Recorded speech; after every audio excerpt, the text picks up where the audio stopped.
महागठबंधन की तैयारियों में वो जैसा आपने बताया वो सारी चीज़ें तो चल ही रही हैं कि एक लोगो है, एक उसमें नई बात और आई है कि उसमें झंडा है, संयोजक का नाम है, सेक्रेटरी है, लेकिन ये सब जो बातें हैं वो हैं एक ढांचे की, इंफ्रास्ट्रक्चर की। लेकिन ये सबसे बड़ी बात चल रही है वो है कॉमन मिनिमम प्रोग्राम। आपको मुंबई से कोई ऐसी घोषणा करना है जिससे लोगों को लगे कि वो अब अपनी जिंदगी को ज्यादा आसान बना सकते हैं। जनता को ये बातें बहुत पसंद आती हैं कि अगर हमारी सरकार बनी तो अपनी पहली कलम से हम ये आदेश कर देंगे। तो सबसे बड़ी बात यह है कि आज की तारीख में ये मुंबई की तस्वीर है। जी हाँ, मुंबई की तस्वीर है ये। तो इन लोगों तो ठीक है, अच्छा है, और झंडा भी अच्छा है, सेक्रेटरी भी, संयोजक के बारे में भी बहुत सारी बातें हो रही हैं, लेकिन ये सब बातें जो है ढांचे की बातें, इंफ्रास्ट्रक्चर की बातें, रूपरेखा की बातें हैं। असली जो जनता पे असर बात करेगी, जिससे मोदी जी घबराए हुए हैं, वो यही है कि इंडिया रोजगार के ऊपर, महंगाई के ऊपर, सरकारी शिक्षा की वापसी, सरकारी चिकित्सा की वापसी, सेना से अग्निवीर स्कीम को हटाए जाने की वापसी, इन सब पर क्या घोषणा करने वाली है, क्या कहने वाली है। आप देखिए कि इंडिया जो है अब अपनी पूरी फॉर्म में आ गई। उसके फॉर्म में आने की सबसे बड़ी निशानी यह है कि अभी तक की जो दोनों बैठकें हुई उसकी, वो कहाँ हुई? जहां उसकी सरकारें जी। पटना में हुई। पटना में तेजस्वी की और नीतीश कुमार की सरकार थी, अपनी सरकार थी। बेंगलुरु में हुई या कांग्रेस की अपनी सरकार थी। मगर बॉम्बे में उसकी हिम्मत देखिए कि वो वहां बैठक करने जा रही है जहां पे बीजेपी, शिवसेना का विद्रोही गुट और एनसीपी का विद्रोही गुट, इन तीनों की सरकार। तो जिसे कहते हैं कि शेर की मांद में जाके उसे चैलेंज देना, ये एनडीए का बहुत बड़ा साहस है, इंडिया का बहुत बड़ा साहस है। और इसमें जो सबसे खास बात है वो ये है कि ये उस मुंबई में हो रही है जिस मुंबई से 1942 में सबसे बड़ा आह्वान किया गया था, अंग्रेजों भारत छोड़ो। तो ठीक उसी की तर्ज पर अब इंडिया वहां से आह्वान करने वाली है, मोदी सरकार गद्दी छोड़ो। उसका कारण है, उसका कारण ये है कि अभी जैसा हम लोग बात कर रहे थे कि साहब 200 रुपए कीमत घटा दी। जनता इतनी बेवकूफ नहीं रही है, जनता पूछ रही है कि भाई साहब बढ़ाई क्यों थी? जी। घटा दिए तो ठीक है, सुन लिया हमने, पर ये तो बताओ कि आप 9 साल से लगातार बढ़ाते क्यों जा रहे थे? उसकी वजह क्या थी? आपने उस वक्त हमारी मुसीबतों को, हमारी परेशानियों को बिल्कुल सुना ही नहीं, देखा ही नहीं। लेकिन अब वो कांग्रेस ने और खड़गे जी ने बहुत कहा है कि जब वोट लगे घटने, खैरात लगी बटने, जी। तो बात तो बिल्कुल सही है, क्योंकि अब जो है 5 विधानसभाओं का, वैसे तो 4 विधानसभाओं के चुनाव, चारों में मध्य प्रदेश, छत्तीसगढ़, राजस्थान और तेलंगाना, मिजोरम में भी है 5 बार। बीजेपी की हालत कहीं पे भी अच्छी नहीं है। छत्तीसगढ़ में तो कांग्रेस का क्लीन स्वीप जा रहा है, मध्य प्रदेश और राजस्थान में भी अच्छी है, तेलंगाना में बीजेपी कहीं कुछ है ही नहीं है, वहाँ डायरेक्ट फाइट केसीआर से और कांग्रेस के बीच में है। तो ऐसी स्थिति में आज जो है मोदी सरकार के सामने बहुत बड़ी मुश्किल आई हुई है।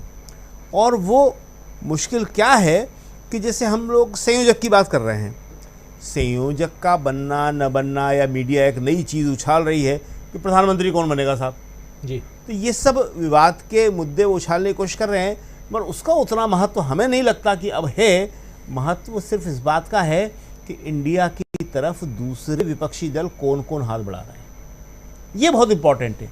मायावती जी ने अभी आपने देखा कि मीडिया को बहुत कस के डांट लगाई थी। किस बात पे? एक मीडिया ने उनके नाम को गलत तरीके से पेश किया, तो मायावती जी ने कहा कि मेरा नाम सब लोग सम्मान के साथ बहन जी लेते हैं, आप मुझे बहन जी कहेंगे, कुछ और नहीं कह सकते जी। पहले मायावती जी इस तरह की बात नहीं कर रही थी, कुछ सालों से चुपचाप बैठी हुई थी वो। तो अगर मायावती इस बात को समझ गई हैं कि बीजेपी के साथ रह के मेरा सारा काडर ख़त्म हो जाएगा, दलित मेरे साथ नहीं रहेंगे, और इंडिया के साथ जाके मैं वापस अपनी पुरानी ताकत मेरा जो पुराना ग्लो था, मेरा जो पुरानी ताकत थी, उसको वापस ला पाऊंगी, तो ये बहुत बड़ी बात है। इसी तरह चौटाला आज हरियाणा में ख़त्म हो गए हैं, बिल्कुल कुछ भी नहीं बचा उनके पास, तो वो वापस आ रहे हैं, बार बार अपनी रिक्वेस्ट पहुंचा रहे हैं कि मुझे बुला लीजिए। तो ये ऐसे बहुत सारे दल हैं। और आप देखेंगे, जैसा आप बता रहे थे कि असम से अजमल, तो ये सब आएंगे क्यों?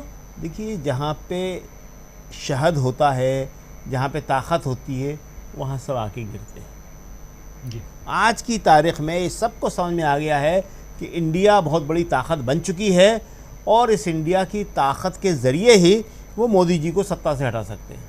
तो यही वजह है कि ये मुंबई की बैठक बहुत सफल होने वाली है, और ये एक ऐतिहासिक टर्निंग पॉइंट है। जैसे जैसे मैच फंसता चला जाता है, बैट्समैन नए स्ट्रोक खेलने की कोशिश करता है, लेकिन नए स्ट्रोक चूंकि उसको प्रैक्टिस नहीं होती है, इसलिए लगातार असफल होता है, और फिर वापस वो अपने पुराने स्ट्रोक्स पे ही आ जाता है जी। आज मोदी जी जो हैं, अगर नए स्ट्रोक खेलने की कोशिश भी करेंगे तो वो बहुत ही गलत तरीके से उसको खेलेंगे। इसलिए हमें नहीं लगता कि मोदी जी कोई नए स्ट्रोक खेलने जा रहे हैं। वो अपने हिंदू मुसलमान पर और ज्यादा जोर के साथ वापस आएंगे। लेकिन देखिए, हम यहाँ पे एक बात कहना चाहेंगे कि दो बातें हम हमेशा से कहते रहे हैं। एक ये कहते रहे हैं कि कांग्रेस के लिए चुनाव जीतना बहुत जरूरी है। हिमाचल प्रदेश कांग्रेस जीती, उसके बाद कर्नाटक जीती जी। आप देखिए, माहौल एकदम से बदल गया। उससे पहले कांग्रेस गुजरात हारी, उत्तराखंड हारी, पंजाब हारी, कांग्रेस के खिलाफ माहौल चला गया। जनता में जो मैसेज जाता है वो ये जाता है कि ये जीत सकते हैं, ये विजयी ताकतें हैं, और मीडिया भी उसको दिखाता है। देखिए, मीडिया अभी भी पूरी तरह जो है वो हॉस्टाइल बना रहेगा, पूरी तरह। अभी मीडिया जो है, जो गैस का आए दाम उस पर खेल रहा है, उससे पहले दिखा रहा था कि पाकिस्तान में बिजली के दाम बढ़ गए। अरे हमारे यहाँ क्या स्थिति है, इसको दिखाने के बदले वो वहाँ बताते हैं कि टमाटर का महंगा हो गया, मुल्क बर्बाद हो जाएगा जी। अरे हमें हमारी चिंता है, हमारे बारे में बताओ। तो मीडिया अभी भी जो है वो पूरी तरह से मोदी जी को बचाने की कोशिश करेगा, और जो मोदी जी चाहेंगे वैसे ही खेलेगा। लेकिन हम हमेशा कहते हैं कि जब चुनाव के नतीजे आएंगे तो उसको मीडिया नहीं छुपा सकता, उसे मीडिया को बताना पड़ेगा, और जनता तक वो बात जाती है। तो पहली बात जो हम हमेशा कहते हैं कि कांग्रेस को चुनाव जीतना पड़ेंगे। हिमाचल जीती, कर्नाटक जीती, और अब ये जो 5 राज्यों के विधानसभा चुनाव में वो जीत के दिखाना पड़ेंगे। दूसरी बात जो हमेशा कहते रहे, विपक्षी गठबंधन, इसको लेके हमने बहुत गालियाँ खाई हैं। लगातार लोग हमसे हमले करते रहे कि साहब विपक्षी गठबंधन का मतलब केजरीवाल आएंगे, ममता बनर्जी आएंगी, समाजवादी पार्टी आएगी, और अब और नए शुरू होने वाले हैं जब हम ये कहना शुरू करेंगे कि मायावती आने वाली है। तो मायावती के विरोधी और ज़्यादा हैं, वो और ज़्यादा बात करेंगे। और फिर अगर हम जब ये कहेंगे कि मायावती जो है एक बड़ी मजबूत नेता के तौर पे आएंगी, मायावती के आने से यूपी में बहुत मजबूती मिलेगी इंडिया को, तो और ज़्यादा हमारा विरोध होगा। खैर, वो अलग बात है। तो ये दो चीज़ें वेरी वेरी इंपॉर्टेंट। एक, आपको चुनाव लगातार जीतना पड़ेंगे ताकि जनता का विश्वास आप पे बना रहे कि आप जीतने वाली टीम हैं, आप विनिंग टीम हैं जी। दूसरे, विपक्षी गठबंधन को मजबूत करना। इस विपक्षी गठबंधन की मजबूती है जो हम चर्चा कर रहे हैं इतनी देर से कि 200 रुपये कम किए 2 बैठकों के बाद ही, और तीसरी बैठक हो जाने दीजिए, फिर देखिए और क्या क्या होने वाला है।